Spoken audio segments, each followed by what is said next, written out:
Oke, bismillahirrahmanirrahim.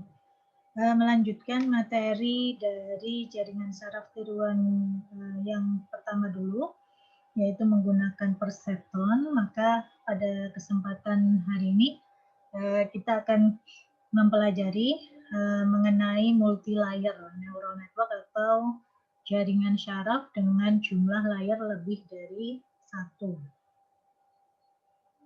Ya, dimana multi-layer neural network ini digunakan untuk mengatasi keterbatasan dari perseptron yang materi yang sebelumnya yang hanya single layer. Dalam multi-layer perseptron ini konsepnya hampir sama dengan menggunakan proses feed forward. Feed forward itu proses di mana hasil dari neuron yang di layar sebelumnya itu akan menjadi input dari neuron di layar yang sesudahnya.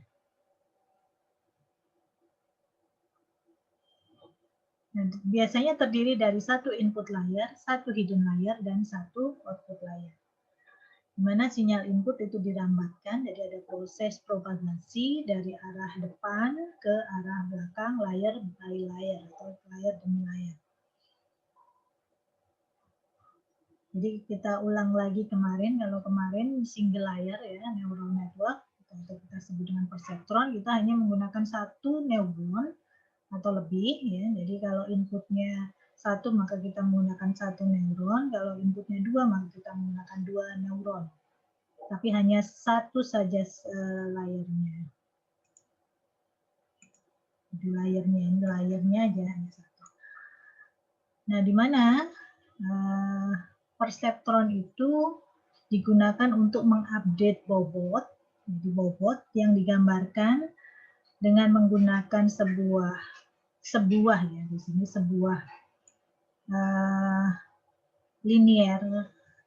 garis linier yang di mana garis linier ini akan memisahkan dua kelas. Jadi di sini kalau misalkan di sini ada kelas 0, di sini ada kelas 1, lambangnya di sini hitam, di sini putih.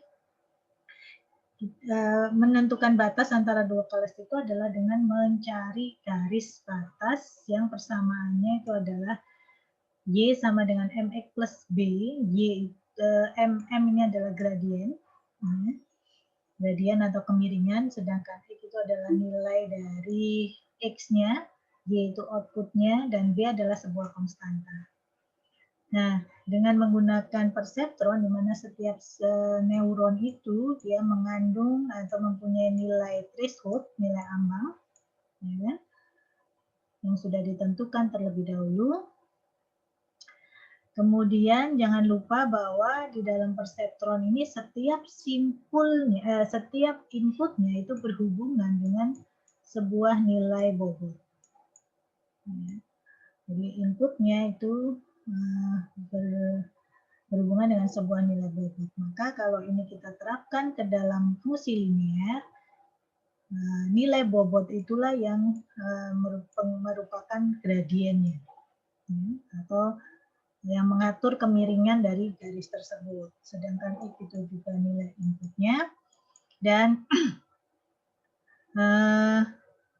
B atau konstanta ini adalah nilai dari thresholdnya.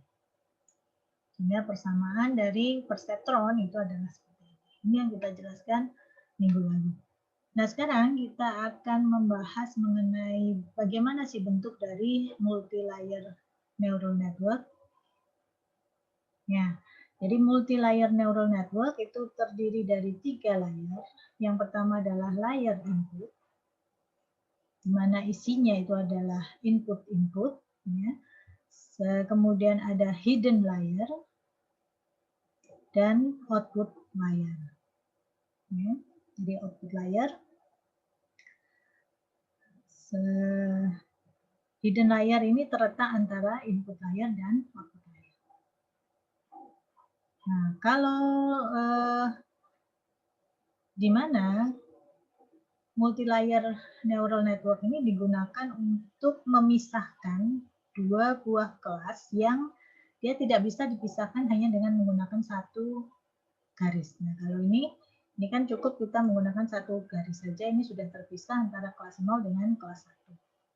Tapi kalau permasalahannya misalkan seperti ini, di mana ini kelas satunya itu di sini yang warna hitam, sedangkan kelas 0-nya itu ada di yang warna putih ini, di sini dan di sini. Kelas 0, ya, kelas 0. Nah, kalau seperti ini kita membutuhkan minimal 2 garis. Minimal 2 garis. Tidak bisa hanya 1 garis. Ya. Di mana 2 garis inilah yang diwakili oleh hidden-nya ini tadi. Ya, jadi hidden-nya kita membutuhkan 2 garis. Y di sini kalau saya beri nama kodenya di sini 3, di sini 4, maka di sini adalah Y3 dan Y4. Ya. Di mana Y3 dan Y4 itu sama, fungsinya itu adalah W, X ditambah dengan nilai threshold. Jadi masing-masing ini dia pasti mewakili sebuah nilai threshold. Di sini juga ada nilai threshold. Kemudian di sini itu juga ada bobot, W13. Di sini bobot yang menuju ke sini, misalkan kita sebut W23, yang ke sini kita sebut dengan W14, yang ke sini kita sebut dengan W24. Jadi masing-masing input itu mempunyai pasangan dengan bobotnya. Jadi 4 ini pun sama, jadi rumusnya itu juga adalah W dikalikan dengan X ditambah dengan 3. Nah, ini gambaran dari bagaimana bentuk multilayer neural network dan dihubungkan dengan bagaimana dia memisahkan antara dua kelas dengan menggunakan lebih dari satu garis. Nah, berarti kalau 3, berarti kemungkinan Anda nanti akan membutuhkan 3 garis dan sebagainya. Jadi tergantung permasalahannya. Nah, seperti apa sih cara kerjanya yang saya sebutkan tadi di awal? Cara kerjanya adalah dengan menggunakan feed forward atau rambatan dari arah depan ya, ke arah belakang. Go package ya.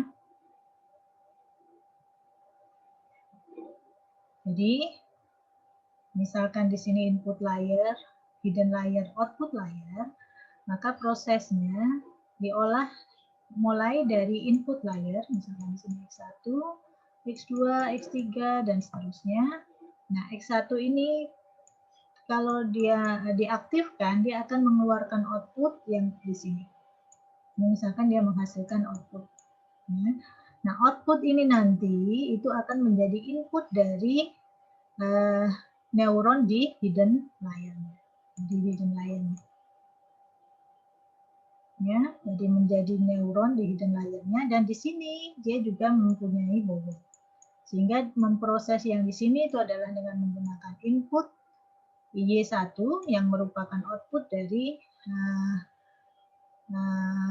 neuron yang ada di input layer. Ini yang disebut dengan feed forward, jadi arahnya ke depan. Proses feed forward ini nanti secara rambatan, jadi dia merambatkan nilai, kemudian output di sini akan menjadi input di sini, maka dia akan menghasilkan sebuah nilai di akhir. Nah, misalkan di sini ada Y.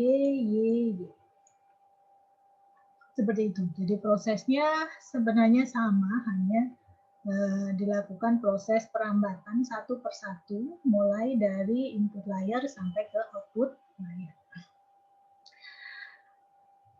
Jadi kembali saya ulangi lagi, tadi fungsi layer itu ada 3 kan, input layer.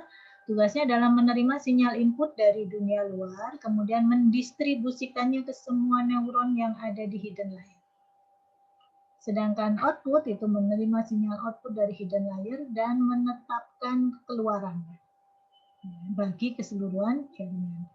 Sedangkan hidden itu mendeteksi fitur input atau bobot, di mana hidden ini bermaksud menyembunyikan output yang dikehendaki. Artinya dia belum dulu mengeluarkan output, jadi masih ditahan dulu, kemudian nanti dirambatkan ke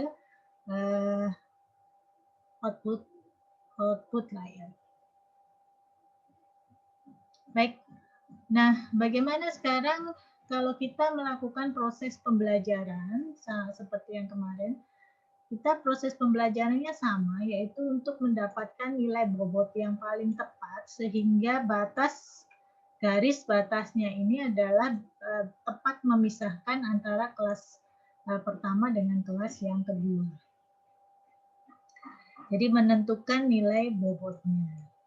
Nah, di sini proses pembelajarannya itu menggunakan metode yang disebut dengan backpropagation.